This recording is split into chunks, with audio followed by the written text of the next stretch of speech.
শহীদ president Ziaur রহমানের শাহাদাত বার্ষিকী উপলক্ষে আগামী ২৫ মে থেকে ১ জুন পর্যন্ত ৭ দিনের কর্মসূচি ঘোষণা করেছে বিএনপি। আজ সকালে রাজধানী নয়াপল্টনে দলের কেন্দ্রীয় কার্যালয়ে আয়োজিত এক সংবাদ সম্মেলনে এই কর্মসূচি ঘোষণা করেন দলের সিনিয়র যুগ্ম মহাসচিব রুহুল কবির রিজভী। তিনি জানান, ২৫ মে থেকে ধারাবাহিকভাবে বিভিন্ন কর্মসূচি পালন করা হবে। কর্মসূচির অংশ হিসেবে ৩১ মে রাজধানী রমনায় দলীয় উদ্যোগে একটি আলোচনা সভা অনুষ্ঠিত হবে। এছাড়া বিএনপির পক্ষ থেকে জানানো হয়েছে, কর্মসূচির মাধ্যমে তৃণমূল পর্যায়েও দলীয় নেতাকর্মীদের সম্পৃক্ত করা হবে। পাশাপাশি বিভিন্ন জেলা ও মহানগরের স্মরণ সভা ও দোয়া মাহফিল আয়োজন করা হবে। স্বাধীনতার ঘোষক জিয়াউর রহমান, তার স্মৃতিকে আমরা বারবার স্মরণ করি। তার স্মৃতি আমাদের সব সময়ের জন্যই জাগরুক, দেশের মানুষের জন্য জাগরুক। তার শাহাদাত বার্ষিকী উপলক্ষে আমরা তাই কর্মসূচি গ্রহণ করেছি। সেই কর্মসূচি এখন আমি আপনাদের সামনে জানিয়ে দিচ্ছি যে আমরা ২৫শে মে থেকে ১ জুন পর্যন্ত ৭ দিন ব্যাপী কর্মসূচি। বাংলাদেশে স্মার্ট মোবিলিটি ও আধুনিক পারফরমেন্সের নতুন অভিজ্ঞতা নিয়ে সম্পূর্ণ ইলেকট্রিক প্রযুক্তির ৩টি নতুন গাড়ির মডেল উন্মোচন করেছে বৈদ্যুতিক যানবাহন নির্মাতা প্রতিষ্ঠান বিওয়াইডি। রাজধানীর ইন্টারন্যাশনাল কনভেনশন সিটি বসুন্ধরায় আয়োজিত এক অনুষ্ঠানে আনুষ্ঠানিকভাবে উন্মোচন করা হয় নতুন মডেলগুলো। বিওয়াইডি কর্তৃপক্ষ জানিয়েছে, বাংলাদেশে পরিবেশ বান্ধব ও স্মার্ট পরিবহন ব্যবস্থার প্রসারে তারা ধারাবাহিকভাবে নতুন নিউ এনার্জি প্রযুক্তি নির্ভর যানবাহন বাজারে আনবে। অনুষ্ঠানের একটি অংশে প্রি অর্ডারকৃত ৭টি গাড়ি গ্রাহকদের কাছে আনুষ্ঠানিকভাবে হস্তান্তর করা হয়। এতে গ্রাহক ও ক্রেতাদের মধ্যে ব্যাপক আগ্রহ লক্ষ্য করা যায়। আমরা ১৬টা ইউনিট দিয়ে শুরু করেছিলাম, দেন আমাদের ৬৫০র উপরে এখন বর্তমানে গাড়ি বাংলাদেশে রাস্তায় চলছে, which is really great achievement for us. Efficiency wise electric গাড়ি অথবা ইলেকট্রিসিটিতে যদি গাড়িটা চালানো হয় তাহলে অনেক এফিসিয়েন্সি কাস্টমার নিজে পাবে এবং এটা একটা ন্যাশনাল সেভিংও হবে এবং গ্লোবাল সেভিংও আমি বলবো এটাতে হয়। আজকে 3890, তার থেকে আরও কমে একটা বড় চাহিদা আছে একটা গ্রুপের। আবার এরকম গ্রুপও আছে যারা এমন বড় এসইউভি চাচ্ছে যেটার দাম ১.৫-২ কোটি টাকা, এরকমেরও চাহিদা আছে। তো আমরা সব সেগমেন্টকেই কাভার করতে চেষ্টা করছি। গাজীপুর সিটি কর্পোরেশনের সহযোগিতায় স্বরবর্ণ প্রি ক্যাডেট স্কুলের উদ্যোগে হাম রুবেলা টিকাদান কর্মসূচি শুরু হয়েছে। আজ সকাল থেকে শুরু হওয়া এই কর্মসূচি চলবে দিনব্যাপী। কর্মসূচির উদ্বোধনী অনুষ্ঠানে উপস্থিত ছিলেন ৩৬ নম্বর ওয়ার্ডের কাউন্সিলর পদপ্রার্থী ওমর ফারুক খান সহ স্থানীয় গণ্যমান্য ব্যক্তিবর্গ ও অভিভাবকরা। আয়োজকরা জানান, শিশুদের সুস্বাস্থ্য নিশ্চিত করতে এবং হাম রুবেলা রোগ প্রতিরোধে এই ধরনের টিকাদান কার্যক্রম গুরুত্বপূর্ণ ভূমিকা রাখবে। টিকা সরবরাহে ঘাটতি এবং এর ফলে দেশে রোগ ছড়িয়ে পড়ার ঝুঁকি নিয়ে বিগত অন্তর্বর্তী সরকারকে একাধিকবার সতর্ক করা হয়েছিল বলে জানিয়েছেন ইউনিসেফ। সংস্থাটি বলছে, পরিস্থিতির গুরুত্ব বিবেচনায় এ বিষয়ে সময় মতো কার্যকর পদক্ষেপ নেওয়ার জন্য বহুবার অনুরোধ জানানো হলেও কাঙ্ক্ষিত অগ্রগতি হয়নি। এদিকে হামিদ টিকাদান কর্মসূচি বেসরকারি খাতে ছেড়ে দেওয়ার অভিযোগে সাবেক অন্তর্বর্তী সরকারের প্রধান উপদেষ্টা ডক্টর মোহাম্মদ ইউনূস ও তার সব উপদেষ্টার দেশ ত্যাগে নিষেধাজ্ঞা চেয়ে হাইকোর্টে রিট করা হয়েছে। স্বাস্থ্য অধিদপ্তরের তথ্য অনুযায়ী ২৪ ঘণ্টায় হামি ও উপসর্গে আরও ৬ শিশুর মৃত্যু হয়েছে। এ নিয়ে দেশে হাম ও হামির উপসর্গে মোট ৪৫৯ শিশুর মৃত্যু হয়েছে। এর মধ্যে হামি নিশ্চিত মৃত্যুর সংখ্যা দাঁড়িয়েছে ৭৫ জন। স্বাস্থ্য অধিদপ্তরের তথ্য বলছে, চলতি বছরের ১৫ই মার্চ থেকে হামির উপসর্গ দেখা দিয়েছে ৫৭,৮৪৬ শিশুর। জাহাঙ্গীরনগর বিশ্ববিদ্যালয়ের প্রক্টর অফিসের সামনে হেনস্থার শিকার হওয়ার অভিযোগ এনে অবস্থান কর্মসূচি পালন করছেন লামিসা জামান নামে এক শিক্ষার্থী। তিনি বিশ্ববিদ্যালয়ের ইতিহাস বিভাগের ৫৩তম ব্যাচের ছাত্রী। রাত থেকে তিনি প্রক্টর অফিসের সামনে অবস্থান নিয়েছেন। এর আগে গতকাল সন্ধ্যার দিকে ইফটিজিং ও কটূক্তির দায়ে এক প্রতিবন্ধী সহ ২ ব্যক্তিকে আটক করে নিরাপত্তা অফিসে নিয়ে আসা হয়। সেখানে নারী শিক্ষার্থীদের অনুমতি ছাড়া ভিডিও ধারণের অভিযোগে ক্যাম্পাসে এক দোকান কর্মচারীর সাথে বাক বিতণ্ডা হয় বিশ্ববিদ্যালয়ের আন্দোলনরত শিক্ষার্থীদের। এ সময় ভিড়ের মধ্যে ওই শিক্ষার্থীকে লাঞ্ছিত করার অভিযোগ তোলা হয় দোকান কর্মচারীর বিরুদ্ধে। এরপর তাকে সহ ৩ জনকে আশুলিয়া থানায় হস্তান্তর করলে তাদের বিরুদ্ধে মামলা দায়ের হয়। এদিকে ওই ঘটনার পর নিরাপত্তা জোরদার ও প্রক্টর পদত্যাগের দাবিতে অবস্থান কর্মসূচি চালিয়ে যাচ্ছেন আন্দোলনরত শিক্ষার্থী। মাদারীপুর শহরের আমিরাবাদ এলাকায় নিজ বাসা থেকে একই পরিবারের ৩ জনের মরদেহ উদ্ধার করেছে পুলিশ। নিহতরা হলেন কলাগাছিয়া এলাকায় চিত্তয় দাস, তার স্ত্রী ঈশা দাস এবং তাদের ৮ মাস বয়সী সন্তান। পুলিশ জানায় মধ্যরাতে শহরের আমিরাবাদ এলাকায় একটি ভাড়া বাসা থেকেই মরদেহগুলো উদ্ধার করা হয়। জানা গেছে ওই বাসায় দীর্ঘ ৩ বছর ধরে ভাড়া থাকতেন গোপালগঞ্জের মকসুদপুর উপজেলার সাতপাড় এলাকার ইতালি প্রবাসী যতীন বারুইর স্ত্রী মিষ্টি বারুই। রোববার বিকেলে তার চাচাতো ভাই পরিচয়ে চিত্তয় দাস নিজ পরিবার নিয়ে ওই বাসায় আসেন। পরে গভীর রাতে খবর পেয়ে পুলিশ ঘটনাস্থলে গিয়ে ঘরের দরজা ভেঙে ৩ জনের মরদেহ উদ্ধার করে। ঘটনার রহস্য উদ্ঘাটনে তদন্ত শুরু করেছে পুলিশ। জ্যৈষ্ঠের শুরুতেই দেশের বাজারে মৌসুমি ফল, আম ও লিচুর সরবরাহ বাড়তে শুরু করেছে। ফলে বিভিন্ন হাট বাজারে এখন এসব ফলের উপস্থিতি ক্রেতাদের দৃষ্টি আকর্ষণ করছে। স্থানীয় প্রশাসনের নির্ধারিত ম্যাঙ্গো ক্যালেন্ডার অনুযায়ী 15ই মে থেকে বাগান থেকে আম নামানো শুরু হয়। এরপর জাতভেদে 22 মে থেকে 15 জুলাই পর্যন্ত পর্যায়ক্রমে বিভিন্ন জাতের আম বাজারে পাওয়া যাবে বলে সংশ্লিষ্টরা জানিয়েছেন। ইতোমধ্যে বিভিন্ন এলাকার পাইকারি ও খুচরা বাজারে আমের সরবরাহ ধীরে ধীরে বাড়ছে। এদিকে গত সপ্তাহ থেকেই বাজারে লিচুর সরবরাহ শুরু হয়েছে। কৃষক ও ব্যবসায়ীরা বলছেন, মৌসুমি এই ফল উৎপাদন শুধু কৃষকের আয় বাড়ায় না, বরং পরিবহন, বাজারজাতকরণ ও শ্রম নির্ভর খাতে ব্যাপক কর্মসংস্থানের সুযোগ তৈরি করে। ফলে গ্রামীণ অর্থনীতিতে এর ইতিবাচক প্রভাব রয়েছে।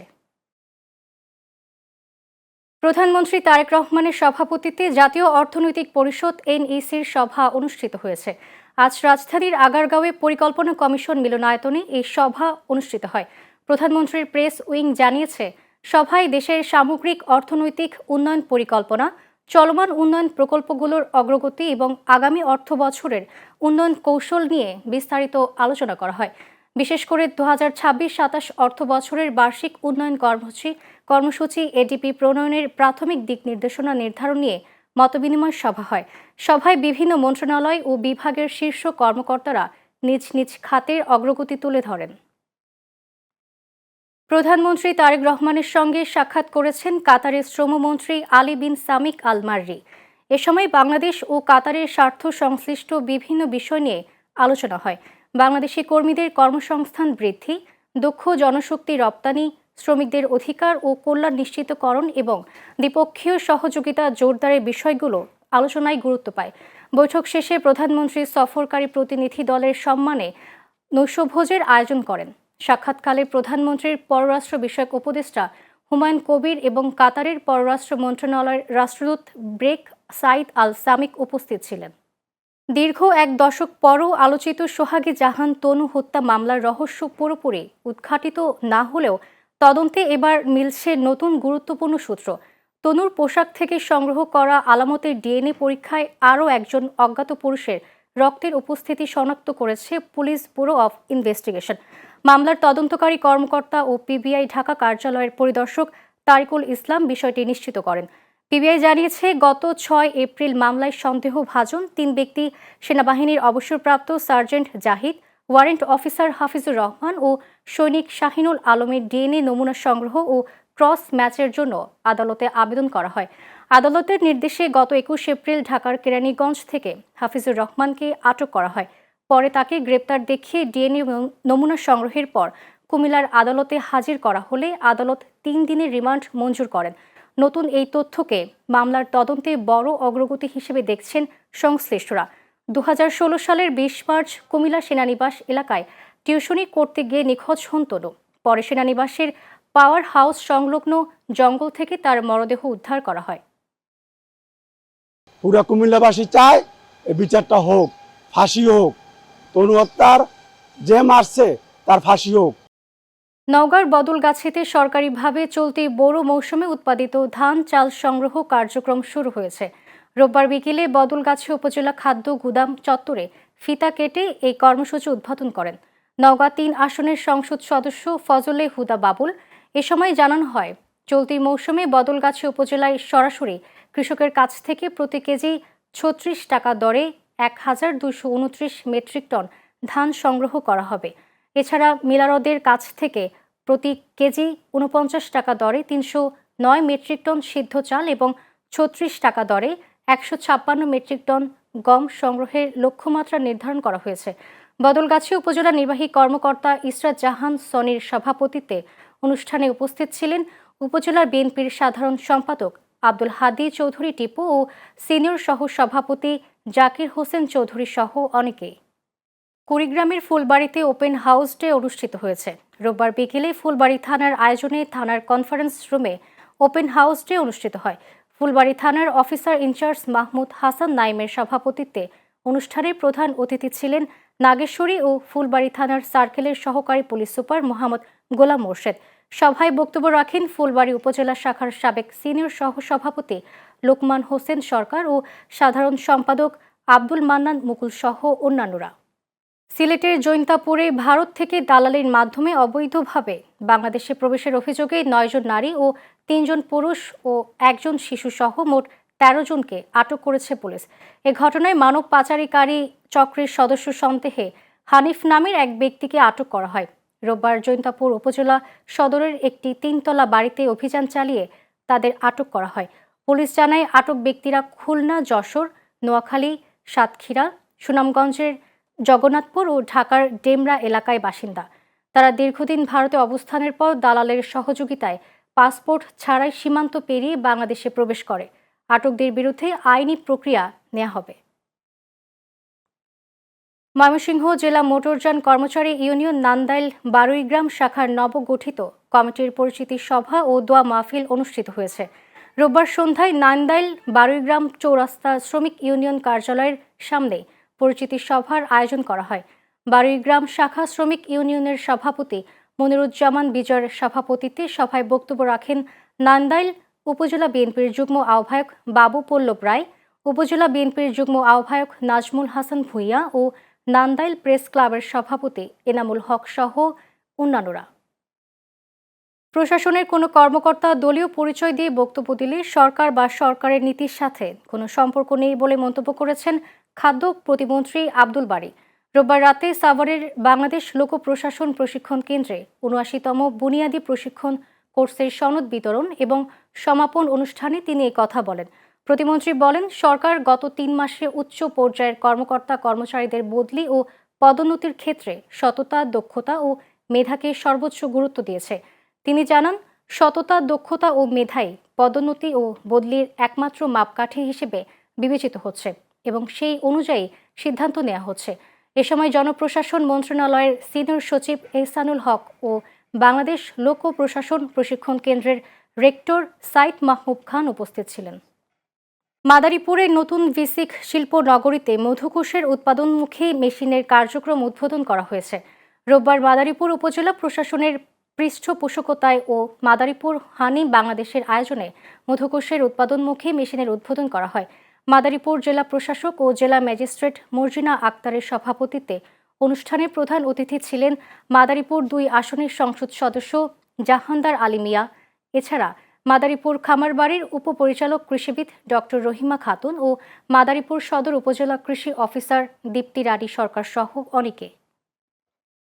ফেনীর ছাগলনাইয়ায় পরীক্ষার হলে খাতা না দেখানোকে কেন্দ্র করে এসএসসি পরীক্ষার শেষ দিনে কাজী আহমেদ আশরাফি নাবিল নামে এক পরীক্ষার্থীকে ছুরিকাঘাতের অভিযোগ উঠেছে। রোববার উপজেলার বাংলা বাজার সলেমা নাজির উচ্চ বিদ্যালয়ের কেন্দ্রের সামনে এই ঘটনা ঘটে। নাবিল হরিপুর আলী আকবর উচ্চ বিদ্যালয়ের এসএসসি পরীক্ষার্থী। অভিযুক্ত রাকিব হোসেন একই পরীক্ষা কেন্দ্রের পরীক্ষার্থী। তিনি গতিয়া আজিজুল হক উচ্চ বিদ্যালয়ের ছাত্র। এই ঘটনায় থানায় লিখিত অভিযোগ দিয়েছে ভুক্তভোগী পরিবার।